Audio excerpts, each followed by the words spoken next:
की तुम्ही आम्हाला जे आश्वासन दिलं त्याची पूर्तता करा, 6वी सूची इथे लागू करा लेह लद्दाख मध्ये, ही मागणी घेऊन हा माणूस उपोषणाला बसला 24 सप्टेंबरला.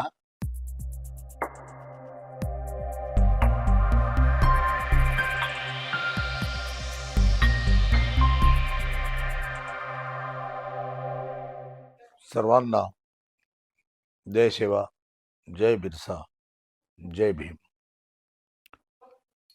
आज पुन्हा एकदा आपल्याला एका वेगळ्या विषयावरती हा व्हिडिओ बनवण्याची गरज निर्माण झालेली आहे. गेल्या 26 सप्टेंबरला एक भारतामध्ये अत्यंत लोकशाहीला काळिमा फासणारी अशी एक घटना या सरकारकडून घडली.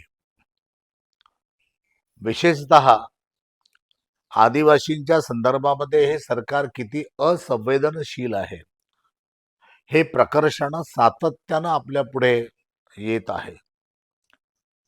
कारण आपल्याला माहिती आहे, लद्दाखमध्ये, लेह लद्दाखमध्ये जे सोनम वांगचुक आहेत, अतिशय प्रसिद्ध व्यक्ती आहे आणि त्यांच्या पाठीमागे त्यांना शास्त्रज्ञ हे पण बिरुदावली उपाधी त्यांना लागलेली आहे. त्यांच्या नावाने अनेक पेटंट आहेत, अनेक त्यांनी शोध लावलेले आहेत वेगवेगळ्या पद्धतीचे, आणि भारताच्या दृष्टिकोनातून अत्यंत महत्वाची अशी भूमिका ते सातत्यानं बजावत असतात. आणि अशा माणसावरती नागरी सुरक्षा कायद्याअंतर्गत त्यांना देशद्रोही घोषित करणं खरं म्हणजे एवढं हास्यास्पद आहे की ज्या माणसांनी भारताच्या सैनिकांसाठी सोलर टेंट बनवले आणि त्या सोलर टेंटमुळे अनेक सैनिकांना, भारताच्या सैनिकांना उबदार ठिकाणी राहण्याची संधी मिळाली. कारण -22-23 डिग्रीच्या सेल्सिअस मध्ये तापमानामध्ये ही माणसं थंडीनं गारठून जात होती. अशांसाठी त्यांनी हा शोध लावून एक सोलर टेंटची निर्मिती केली. त्या ठिकाणी ही माणसं, आपले सैनिक राहण्याकरता त्यांची सोय झाली. म्हणजे त्या माणसावरती, ज्या माणसांनी चीननी जी आपली भारताची जमीन बळकावली त्याच्या विरोधामध्ये तो सातत्यानं संघर्ष करतोय आणि भारताला वारंवार सचेत करतोय की लद्दाखची जमीन चीन हे सातत्यानं बळकावत आहे आणि त्याच्या विरोधामध्ये आपली ऍक्शन कोणत्या पद्धतीची पाहिजे या संदर्भात तो माणूस सातत्यानं बोलत आहे. त्या माणसावरती, आपल्या सरकारने त्या माणसावरती देशद्रोहाचा गुन्हा दाखल करून त्यांना 26 सप्टेंबरला त्यांना अटक केलेली आहे आणि अटक करून त्यांना राजस्थानाच्या जेलमध्ये टाकलेलं आहे. म्हणजे आम्हाला गंमत वाटते की जो माणूस त्या लद्दाखच्या प्रदेशामध्ये, लद्दाख जो विभाग आहे लेह लद्दाख, हा त्या ठिकाणी टोटल आदिवासी आहेत आणि आदिवासी असल्यामुळे त्याच्यापूर्वी लद्दाखमध्ये लेह ॲटॉनॉमिक काउन्सिल ही संस्था होती आणि ती, आणि 370 रद्द केलं तेव्हा तीही बरखास्त झाली. आणि त्याच्यानंतर या मागच्या लोकसभेच्या निवडणुकीमध्ये भारतीय जनता पार्टीच्या मॅनिफेस्टोमध्ये त्यांनी हा घोषणा केली होती, हे आश्वासन दिलं होतं की आमचं सरकार आलं तर आम्ही लद्दाखमध्ये पुन्हा एकदा 6वी सूची लागू करू संविधानातली आणि आदिवासींसाठी ॲटॉनॉमस काउन्सिल आम्ही तयार करू, असं अभिवचन दिलं होतं. आणि केवळ सोनम वांगचू यांनी एवढंच काम केलंय की सरकारला एवढी त्यांच्या आश्वासनाची आठवण करून दिली. त्याने एवढीच मागणी केली की तुम्ही मागच्या इलेक्शनमध्ये आम्हाला आश्वासन दिलं होतं की लेह लद्दाखमध्ये तुम्ही 6वी सूची लागू करणार, तर ती कधी करणार आहात? ती लवकरात लवकर करावी. कारण भारतीय संविधानाच्या 244 कलमांतर्गत 244(2) अंतर्गत किंवा तुमचं 275(1) अंतर्गत भारतीय संविधानाच्या भारत आदिवासी एरियांमध्ये स्वायत्त परिषद, मराठीमध्ये आपण त्याला स्वायत्त परिषद म्हणतो, ऑटोनॉमस काउन्सिल ही तयार केली जावी आणि त्या एरियाच्या डेव्हलपमेंटचे पूर्ण अधिकार तिथल्या आदिवासींना देण्यात यावे अशी तरतूद भारतीय राज्य घटनेमध्ये आहे. आणि त्याची तुम्ही मागच्या इलेक्शनमध्ये आश्वासन दिलं होतं. सोनम वांगचुकने तीच मागणी केली आहे की तुम्ही आम्हाला जे आश्वासन दिलं त्याची पूर्तता करा, 6वी सूची इथे लागू करा लेह लद्दाख मध्ये. ही मागणी घेऊन हा माणूस उपोषणाला बसला. 24 सप्टेंबरला उपोषणाला बसला. त्याच्यासोबत अनेक बौद्ध भिक्खू त्या ठिकाणी बसले. अनेक लद्दाखचे नागरिक, जवळजवळ 500 लोक त्यांच्यासोबत उपोषणाला बसले आणि त्या सर्वांची एकच मागणी होती की लेह लद्दाख मध्ये 6वी सूची लागू करा, घटनेची 6 शेड्यूल लागू करा आणि भारतीय संविधानाने जे आदिवासींना अधिकार दिले ते अधिकार प्रदान करा आम्हाला आदिवासींना, एवढी त्यांची मागणी होती. पण ही मागणी सुद्धा हे सरकार पूर्ण करत नाहीये. कारण यांचं धोरण ठरलेलं आहे, आदिवासींसाठी काय काय योजना आखायच्या, आदिवासींना कसं नामोहरम करायचं, त्यांचे संविधानिक अधिकार कसे लुटायचे, असं एकंदरीत यांचा कारभार सुरू आहे. आणि त्याचंच प्रत्यंतर आपल्याला आता लद्दाखमध्ये आलेलं आहे. हा जो माणूस आहे सोनम वांगचुक, याला रमन मॅगसेसे पुरस्कार मिळालाय, नोबेलच्या समकक्ष या पद्धतीचा पुरस्कार या माणसाला प्राप्त आहे. या माणसाला जगातले 15 पुरस्कार, की जे पुरस्कार आपल्याला मिळवायला अनेकांना आयुष्य खर्च करावे लागते तरी ते मिळत नाही, असे अत्यंत उच्च दर्जाचे सन्माननीय पुरस्कार सोनम वांगचुक यांना मिळालेले आहेत. आपल्याला सोनम वांगचुक माहित आहे की तो यामुळे माहित झाला आपल्याला की जेव्हा आमिर खाननी त्यांच्या एकंदरीत संशोधनावरती 3 इडियट नावाचा चित्रपट काढला आणि त्यातलं रांचो नावाचं जे पत्र आहे ते आमिर खानने स्वतः वठवलं.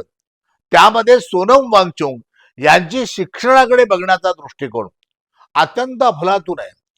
त्याने तर त्या दिवशी आपल्या अमिताभ बच्चन यांच्या कोण बनेगा करोडपती याही कार्यक्रमात त्यांनी सांगितलं होतं की मी जी विद्यार्थी नापास होतात त्या नापास विद्यार्थ्यांना मी पहिल्यांदा प्राधान्य देतो माझ्या संस्थेमध्ये.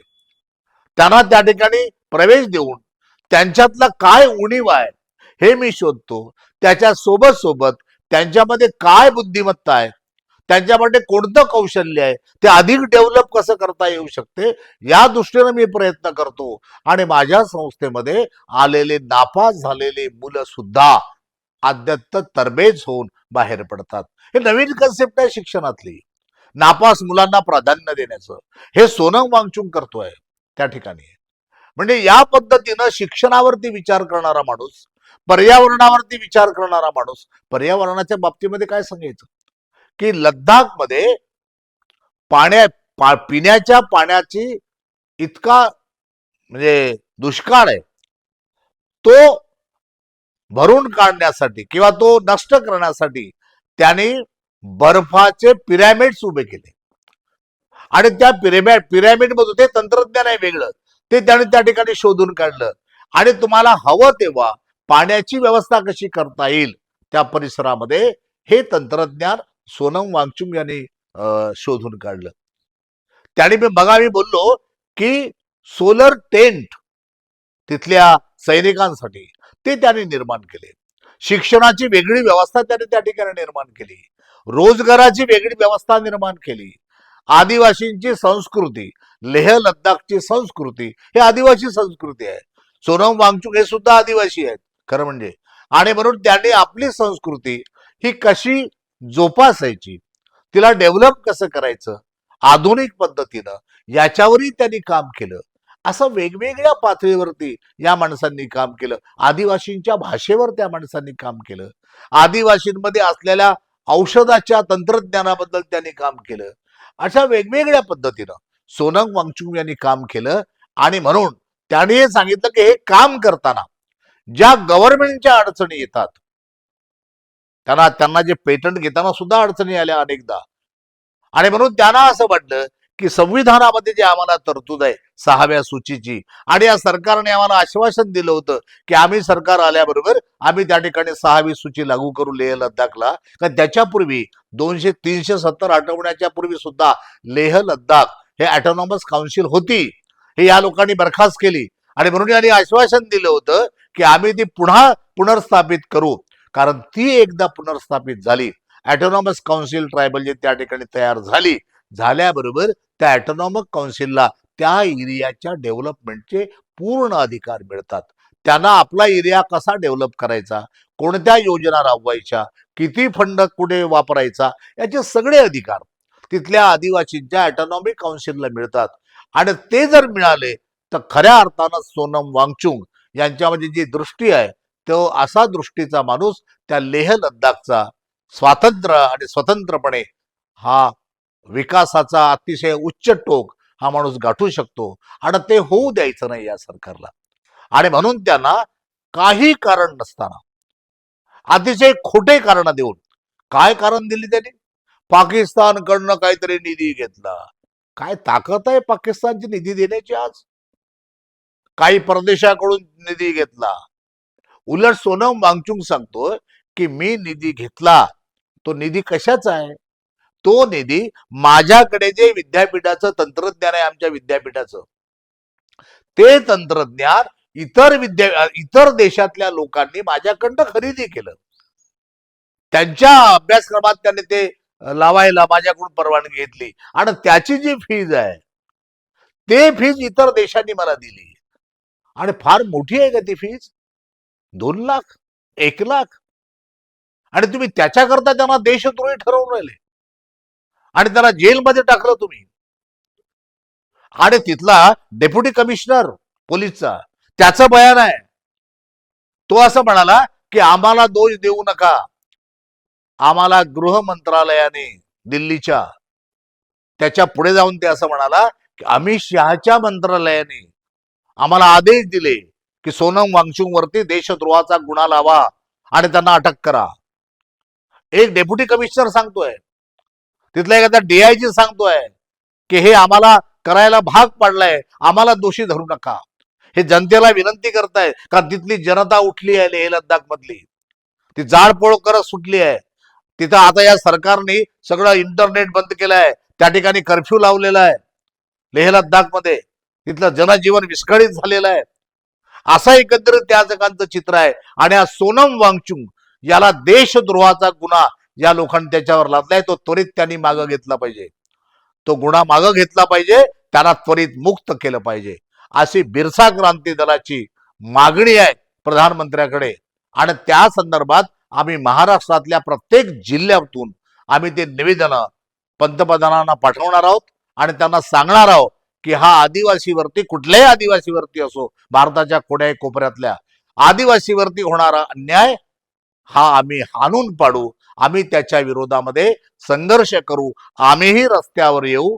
हे जर होऊ द्यायचं नसेल तर सोनम वांगचुक यांना तुम्ही त्वरित त्यांना रिहा केलं पाहिजे. नाहीतरी त्यांच्या पत्नीने आपल्या गीतांजलीने तिनं आता सुप्रीम कोर्टामध्ये केस दाखल केली आहे, आणि ते कदाचित उद्या 6 तारखेला त्याच्यावरती सुनावणी होईल. आणि सुप्रीम कोर्टाने तुम्हाला अशी म्हणण्यापेक्षा, नाचक्की होण्यापेक्षा, कारण तुम्ही चुकीचं काम करतात आणि म्हणून त्यांना लवकरात लवकर तुम्ही सोडून द्यावं, त्यांना मुक्त करावं, त्याच्यावरचे सगळे गुन्हे मागे घ्यावे. कारण त्याच्यावर सोनम वांगचुकवर गुन्हे लावून, देशद्रोहाचे गुन्हे लावून त्यांना अटक करणं म्हणजे जगभरामध्ये भारत सरकारचा निषेध होईल, भारत सरकारची लज्जा जाईल. लोक म्हणतील कोणतं सरकार आहे, कोणत्या माणसावरती देशद्रोहाचा गुन्हा दाखल करतायत. म्हणजे अशा पद्धतीनं तुम्ही जर वागत असाल तर हे घटना विरोधी आहे, घटनाद्रोही आहे, आदिवासी द्रोही आहे, विकासाचे विरोधी आहे.